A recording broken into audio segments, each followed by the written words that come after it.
আল্লাহর নবী, বিশ্ব নবী, আখির জামানার পয়গম্বর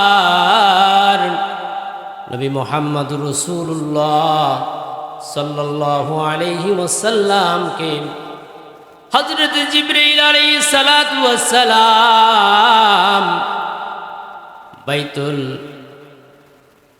মসজিদুল হারাম থেকে মসজিদুল আকসা পর্যন্ত বোরাকে করে নিয়ে গেলেন। সুবহানাল্লাহ।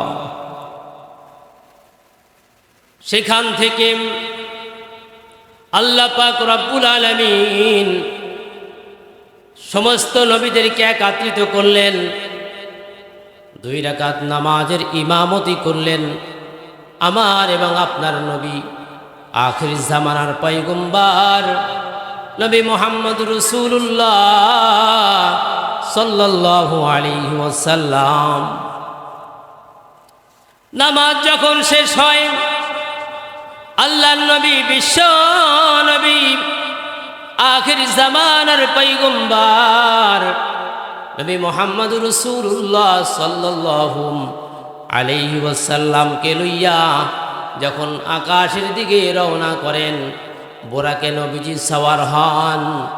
হাদিসের মধ্যে আসছে, বোরাকের গতি এত অধিক পরিমাণ, বোরাকের গতিটা এমন, একজন মানুষ যদি নাকি তার চোখের দৃষ্টি ভালো থাকে, রাস্তার মাঝে যদি কোনো বাধা না থাকে, ওই চোখের দৃষ্টি যত দূর যায়, ওই বোরাকের গতি তার থেকেও বেশি গতি ছিল। বলি না সুবহানাল্লাহ।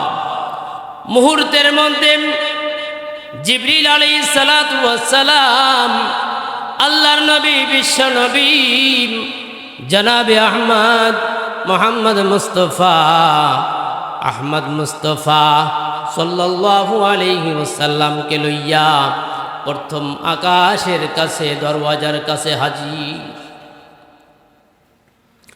প্রথম আসমানে হাজির হওয়ার পরে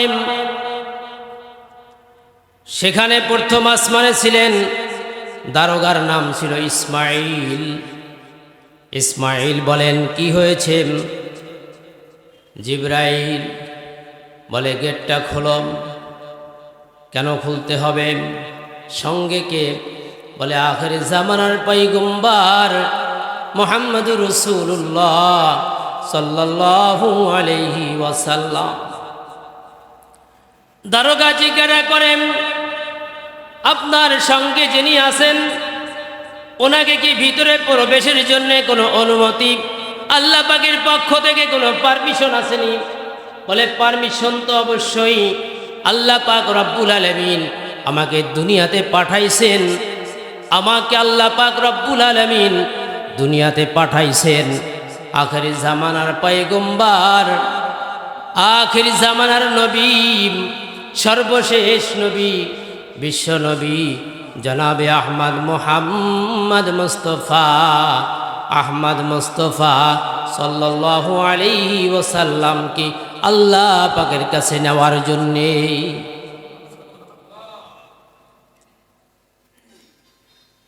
প্রথম আসমানের দারোগা ইসমাইল সঙ্গে সঙ্গে গেট খুলে দেয়। গেট খোলার পরে আখির জামানার পয়গম্বর তাকাইয়া দেখে একটা লোক বসে আছেন। ওই লোকটা হলেন আমার আপনার আদি পিতা বাবা আদম আলাইহিস সালাতু ওয়াস সালাম।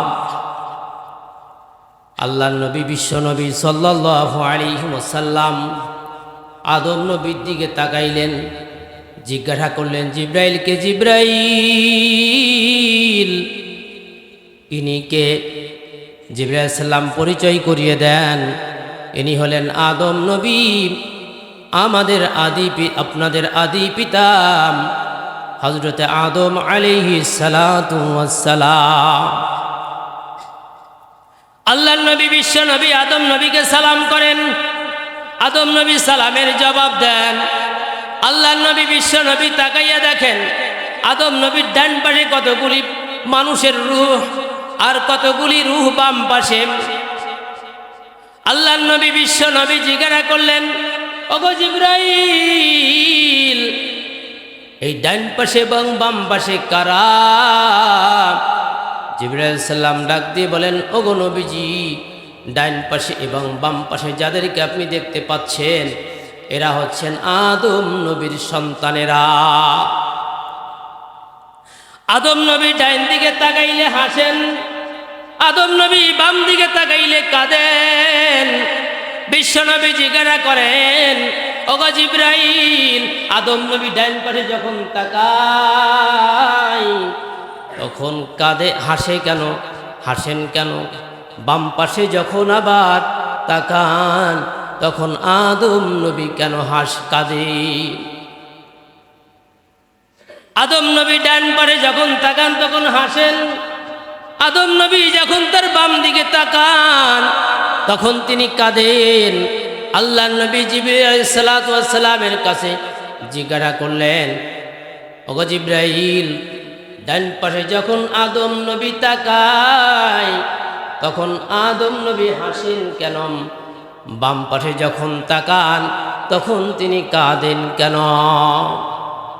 জিবরাইল সালাম জবাব দেন, ওগো নবীজি, আদম নবীর ডান পাশে যারা আছে তারা হলো আদম নবীর যত সন্তানেরা জান্নাতি হবে তাদের দিকে আদম নবী তাকাইলে খুশি হন, এজন্য খুশি হইয়া তিনি হাসেন। সুবহানাল্লাহ। আদম নবী বাম দিকে যখন তাকান আদম নবী কাঁদেন কেন? ইয়া রাসূলুল্লাহ, করন্দনের বা কাদার কারণ হলো বাম পাশে যত সন্তান, যত রূহগুলি আছে আদম নবীর সন্তানদের, এই সকল রূহগুলি সবগুলি জাহান্নামী হবে, এজন্য আদম নবী তাদের দিকে তাকাইয়া কাঁদে। আল্লাহ পাক রব্বুল আলামিন আমাদের সকলকে আদর নবীর ডান পাশে হওয়ার তৌফিক দান করু। আদম নবীর ডান পাশের রূহ হিসেবে আমাদেরকে কবুল করুন, সকলে বলি না আমিন। আল্লাহ পাক রব্বুল আলামিন আমাদের সকলকে জান্নাতি হিসেবে কবুল করুন, বলি না আমিন। শিক্ষণীয় একটি সূক্ষ্ম বিষয়, আল্লাহর নবীকে নিয়ে যখন জিবরাইল আলাইহিস সালাতু ওয়াস সালাম রওনা করেন, প্রথম আসমানে যখন পৌঁছানোর পরে জিবরাইল সালাম ফেরেশতা কুলের মধ্যে সব থেকে বড় এবং সব থেকে শ্রেষ্ঠ ফেরেশতা। জিবরাইল আলাইহিস সালাতু ওয়াস সালাম ফেরেশতাদের মধ্যে শ্রেষ্ঠ ফেরেশতার সঙ্গে আল্লাহ পাক রব্বুল আলামিন পৃথিবীর জমিনে যত ফেরেশতাদেরকে, যত নবী রাসূলদেরকে পাঠিয়েছেন তার মধ্যে শ্রেষ্ঠ নবী আখির জামানার পয়গম্বর মুহাম্মাদুর রাসূলুল্লাহ সাল্লাল্লাহু আলাইহি ওয়াসাল্লাম। জোরে বলি না সাল্লাল্লাহু আলাইহি ওয়াসাল্লাম। জিবরাইল সাল্লাম সর্বশ্রেষ্ঠ ফেরেশতা, তার সঙ্গে আছেন সর্বশ্রেষ্ঠ নবী, সর্বশ্রেষ্ঠ ফেরেশতা, সর্বশ্রেষ্ঠ নবীকে নিয়ে যখন প্রথম আসমানে হাজির, তখন তার পাওয়ারটা দুনিয়ার পাওয়ার অনুযায়ী কি পরিমাণ হওয়ার কথা বলুন না। আরে নেতা যদি একজন সঙ্গে থাকে, নেতার সঙ্গে যদি একজন চামচা থাকে, ওই চামচা সামনের লোকগুলিকে লোকই মনে করে না, ধাক্কাইয়া সরাইয়া ওই নেতার বল দেখায় কাকে ধাক্কা মারবে, কাকে কি করবে সরাইয়া দেয়। জিবরাইল সাল্লাম এমনটা করেন নাই। সাধারণ একজন প্রহরী দারোগা ইসমাইল, তাকে বললেন, ইসমাইল দারোগা রে, একটু দরজাটা খুলবেন নি, সঙ্গে কে আছেন? বলে আখির জামানার নবী আছেন। নবীকে উপরের দিকে ওঠার কোনো অনুমতি আসেনি। জিবরাইল ডাক দিয়ে বলেন, আল্লাহ পাক রব্বুল আলামিন আখির জামানার নবীকে আমাকে আল্লাহ পাকের কাছে নেওয়ার জন্যই আমাকে দুনিয়াতে পাঠাইছিলেন, আমি নিয়েই পর্যন্ত আসলাম। আজকে যদি সামান্য একটু ক্ষমতা কেউ যদি পায়, ওই ক্ষমতার পাওয়ার কত দূর চলে যায়। তার আশপাশে যত লোক আছে, তার মাথা হাতে যতগুলি লোক আছে, ওই মানুষকে মানুষই মনে করা হয় না, ওই মানুষকে মানুষ হিসেবে মূল্য দেওয়া হয় না, ওই মানুষটাকে মানুষ বলে গণ্য তার কাছে মনে হয় না। তাকিয়ে দেখুন, আজকে সামান্য ক্ষমতা পাওয়ার পরে প্রধানমন্ত্রী যখন ক্ষমতা পায়, পাওয়ার আগে তার সঙ্গে যারা কাজ করে নেতৃত্ব দেওয়ার জন্য তার সঙ্গ থাকে, তখন তাদের সঙ্গে কত সুন্দর কৌশল বিনিময় করে, নরম নরম কথা বলে। ক্ষমতা পাওয়ার পরে যখন এমপি মন্ত্রীদের উপরে কত ধরনের কত নির্যাতন, কত ধরনের কত খারাপ আচরণ করে। এমপিরা আবার চেয়ারম্যানদের সঙ্গে করে, চেয়ারম্যান আবার মেম্বারদের সঙ্গে করে, মেম্বার আবার ওয়ার্ড সদস্যদের সঙ্গে করে, মসজিদের ইমাম সাহেব মুয়াজ্জিনের উপর করে, মসজিদের কমিটি তার যে সদস্য যারা আছে তার উপর করে, ইমাম সাহেবের উপর করে, মুয়াজ্জিনের উপরে করে। কথা ঠিক না বেটি? সংসারের একজন কর্তা, সে তার পরিবারের তার যারা অধীনস্থ যারা আছে তাদের উপরে তার বড় কর্তৃত্ব চালায়, পাওয়ার ক্ষমতা খাটানোর চেষ্টা করে। লক্ষ্য করে দেখি উদাহরণটা বড় কঠিন, আমাদের জন্য বড় সহজ হয়েছে উদাহরণ দেওয়ার জন্য। এই বাংলার জমিনে একটা টাইমে কিছুদিন আগে যিনি সকল ক্ষমতার অধিকারী নিজেকে মনে করতেন, আল্লাহ পাক রব্বুল আলামিন, জানি না তার কোন আমলটাকে আল্লাহ পাক অপছন্দ করছেন, আল্লাহ পাকই ভালো জানেন, আর যিনি অপরাধ করছেন তিনি ভালো জানেন। আমি জানি না, বাহ্যিকভাবে একটা মানুষকে আমরা অনেক অনেক ধরনের খারাপ মনে করতে পারি, ধারণা করতে পারি উনি এই দোষের সঙ্গে জড়িত থাকার কারণে আজকে এই পাপ, এই শাস্তি তার উপর আসছে। না না, আমি জানি না, যে করছে সে ভালো জানে আর আল্লাহ ভালো জানেন। আমি ধারণা করছি, আমার এই ধারণা করাটাও আমার জন্য ভুল। সেজন্য আমার ভাইরাম, এতটুক দৃঢ় বিশ্বাস করছি, এতটুক বুঝতে পারছি, কিছুদিন আগে আমাদের থেকে যেই প্রধানমন্ত্রী এদেশ থেকে পলায়ন করেছে, নিজের জীবনটাকে রক্ষা করার জন্যে এদেশে থাকতে পারেন নাই, পলায়ন করেছেন। সেজন্যে তিনি কি পরিমাণ ক্ষমতার অধিকারী ছিলেন? একটু ক্ষমতার অধিকারী ছিলেন না, যাকে যেভাবে চাইছেন তাকে সেইভাবে তিনি মিশন তার সাকসেস করেছেন, চেষ্টা করেছেন, সাকসেসও করেছেন। আল্লাহ পাক রব্বুল আলামিন বান্দাকে নির্ধারিত সময় দেন, ক্ষমতা দেন, পাওয়ার দেন। যখন সময় শেষ, ক্ষমতা যখন শেষ, আল্লাহ পাক রব্বুল আলামিন তখন তার থেকে ক্ষমতা ছিনিয়ে নিয়ে যান। আল্লাহ পাক আমাকে যদি কোনো নিয়ামত দেন, যদি কোনো পাওয়ার দেন, যদি কোনো ক্ষমতা দেন, ওই নিয়ামতের শুকরিয়া দান বলতে হবে আলহামদুলিল্লাহ। আরে ধান গাছ যখন লাগানো হয়, রোপণ করা হয়, তখন ধান গাছের চারাটা সোজা হয়ে খাড়া হয়ে থাকে।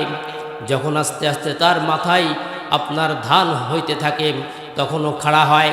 যত পাকতে থাকে তত মাথাটা আস্তে মাটির দিকে নুয়ে যায়। কথা ঠিক না বেঠি? ঠিক তদ্রূপভাবে আল্লাহ পাক রব্বুল আলামিন আমাকে যেই নিয়ামত দান করেছেন, আমাকে যেই শক্তি দান করেছেন, আমাকে যেই পথ দান করেছেন, আমাকে যেই শক্তি দান করেছেন, এটা আল্লাহ আমাকে দান করেছেন। আমি আমার কোনো যোগ্যতার বলে, আমি আমার কোনো ক্ষমতার বলে, আমি আমার কোনো যোগ্যতার বলে, আমি আমার কোনো ক্ষমতার বলে, আমি আমার কোনো বাহাদুরির বলে আমি ওই পিএইচডি, আমি ওই যোগ্যতা ক্ষমতা অর্জন করতে পারি নাই। কথা ঠিক না বেঠি? দিয়ে দন বুঝে মন নিতে কতক্ষণ। আল্লাহ পাক চাইলে যে কোনো মুহূর্তে আপনার ক্ষমতা, আপনার শক্তি আল্লাহ পাক ছিনিয়ে নিয়ে যাবেন। আপনার ঠেকানোর বিন্দু মাত্র কোনো ক্ষমতা থাকবে না। সেজন্য হুট সে কাম কর জোশে নেই, যা কিছু করতে হবে হুঁশিয়ারের সঙ্গে করতে হবে। জোশের সঙ্গে করলে আপনার অস্তিত্ব বিলীন হয়ে যাবে। যেমনিভাবে জিবরাইল আলাইহিস সালাতু ওয়াস সালাম প্রথম আসমানে যাওয়ার সঙ্গে সঙ্গে দারোগাকে বলতে পারতেন, ইসমাইল দারোগা দরজা খোলো, বলতে পারতেন।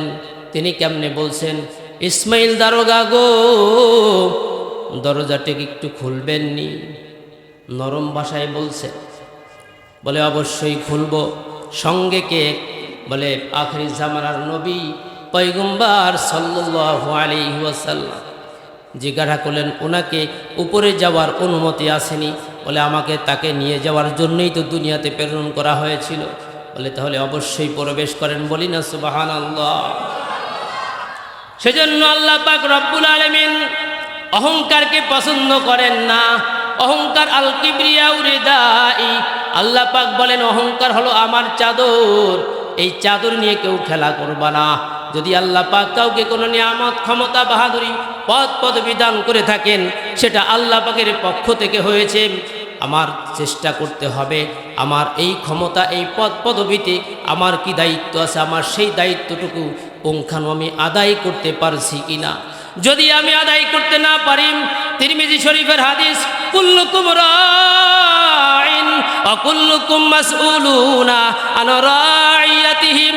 ও আল্লাহ পাকের বান্দা বান্দি, ও আমার উম্মাত উম্মাতিরা, তোমরা প্রত্যেকে এক একজন কর্মকর্তা, এক একজন দায়িত্বশীল, এক একজন রাখাল। তোমাদের দায়িত্ব সম্পর্কে আমি আল্লাহ কিয়ামতের ময়দানে জিজ্ঞাসা করব। তোমাকে আমি পদ দিয়েছিলাম, তোমাকে আমি সামর্থ্য দিয়েছিলাম, শক্তি দিয়েছিলাম, তোমাকে আমি নেতা বানিয়েছিলাম, তুমি তোমার স্থান থেকে তুমি কি দায়িত্ব পালন করেছিলা? নাকি তুমি দুর্বলদের প্রতি জুলুম করেছিলা, অবিচার করেছিলা? তোমার থেকে যে বেশি ক্ষমতাধর তাকে তো তুমি কিছুই করতে পারো না। সেজন্য আল্লাহ পাক রব্বুল আলামিন কুরআন কারীমের মধ্যে বলেন, মিনহা খলাকনাকুম আফিহা নুঈদুকুম আমিনহা নুখরিজুকুম তারাতান উখরা। আল্লাহ পাক বলেন, মিনহা খলাকনাকুম। ও বান্দা বান্দি, নেতামি করো, পদের ভয় দেখাও, অন্যের প্রতি অবিচার করো, জুলুম করো, করো না, স্মরণ করো না। মিনহা খলাকনাকুম, আরে যেই মাটির উপর দিয়ে তুমি চলছো, ওই মাটি দিয়ে তোমাকে আমি সৃষ্টি করেছি, বানাইছি। অফিহা নুঈদুকুম, এই মাটি থেকে চলতে চলতে চলতে চলতে একদিন যেদিন চলা বন্ধ হয়ে যাবে, সেদিন তোমাকে ওই মাটির ভিতরেই ঢুকায় দেওয়া হবে। অমিনহা নুঈদুকুম, মাটি থেকে তোমাকে সৃষ্টি করছি, মাটি থেকে তোমাকে বানাইছি, একদিন তোমাকে মাটির ভিতরে নুঈদু আবার ফিরিয়ে দেব, ঢুকাইয়া দিব। অমিনহা নুখরিজুকুম তারাতান উখরা, আবার একদিন এমন আসবে কিয়ামতের ময়দান, সেদিন যেদিন তোমাদেরকে ওই মাটি থেকে ইসরাফিল আলাইহিস সালাতু ওয়াস সালামের সিংগাই ফুৎকারের মাধ্যমে তোমাদের প্রত্যেককে ওই মাটি থেকে জিন্দা করব, বলি না সুবহানাল্লাহ। সেজন্য আমার ভাইরাম, 24টা ঘন্টার মধ্যে চিন্তা করতে হবে, আমার আপনার হায়াতে জিন্দেগির মধ্যে আমার দ্বারা যেন কোনো মানুষ কষ্ট না পায়, আমি যেন কাউকে কষ্ট না দিই। কারণ আল্লাহর নবী, বিশ্ব নবী জনাবে মোহাম্মদ মুস্তফা সাল্লাল্লাহু আলাইহি ওয়াসাল্লাম বলেন, আল মুসলিমু মান সালিমাল মুসলিমুনা মিন লিসানিহি ওয়া ইয়াদি। প্রকৃত মুসলমান ওই ব্যক্তি যার হাত দিয়ে অন্য মুসলমান কোনো সময় কষ্ট পাবে না। হাত দিয়ে সে কারো শরীরে আঘাত করবে না, আঘাত করলেই তো সে ব্যথা পায়। আল মুসলিমু মান সালিমাল মুসলিমুনা মিন লিসানিহি, প্রকৃত মুসলমান ওই ব্যক্তি যে দুটি গুণ অর্জন করতে পারবে। 1 নম্বর, তার জবান দিয়ে এমন কোনো কথা কাউকে বলবে না যেই কথা দ্বারা সে কষ্ট পায়। যদি কষ্ট পেয়ে যায় আমার জবান দ্বারা, তাহলে আমি প্রকৃত মুসলমান কিন্তু হতে পারলাম না। আজকে আমার জবান, এটা আমার জবান দিয়ে আমি যাকে যা ইচ্ছা তাই বলে আমি বকাবাজি করি। আল্লাহ পাক সময় দিয়েছেন, একটা টাইম এমন হবে, এমন আসবে, আপনার কাছে বসে বসে মানুষ আপনার বিষয়ে সমালোচনা করবে, আপনার গুণ কীর্তন করবে, কিন্তু কোনো জবাব, কোনো প্রতিবাদ দেওয়ার মতন ক্ষমতা, যোগ্যতা আপনার থাকবে না। সেই দিনটা হলো সেই দিন যেদিন আল্লাহ পাক রব্বুল আলামিন আমার এবং আপনার মৃত্যুর ঘণ্টা বাজিয়ে দিবেন। যেদিন আমি লাশ হয়ে যাব, যেদিন আমাকে সাদা 3 টুকরা কাপড়ের মধ্যে পেঁচিয়ে রাখা হবে, যেদিন আমাকে সাদা 3 টুকরা কাপড়ের মধ্যে পেঁচিয়ে রেখে খাটিয়ালার উপরে শুয়ায় রাখা হবে, মাথার কাছে বাঁধন দেওয়া হবে, কোমরে বাঁধন দেওয়া হবে, পায়ের কাছে বাঁধন দেওয়া হবে, এক জায়গা থেকে আর এক জায়গা আর সরার মতন যোগ্যতা, ক্ষমতা থাকবে না। ওই যে ফাঁকা ফাঁকা খাটিয়ালাম, ওই যে স্টিলের খাটিয়ালাম, এই শীতের বেলা ওই ফাঁকা ফাঁকা খাটিয়ালার উপরে শুইতে পিঠের উপরে ব্যথা লাগে। ওই যে স্টিলের খাটিয়ালাম ঠান্ডা বরফের মতন এই শীতকালে শুয়াইয়া দিবে, এমন কোনো আপনজন কাউকে খুঁজে পাওয়া যাবে না যে ডেকে বলবে হায় হায় আমার বাবার ওই খাটিয়ালার উপরে শুইতে কষ্ট হবে, একটা তোষক অথবা জাজিম বিছাইয়া দি।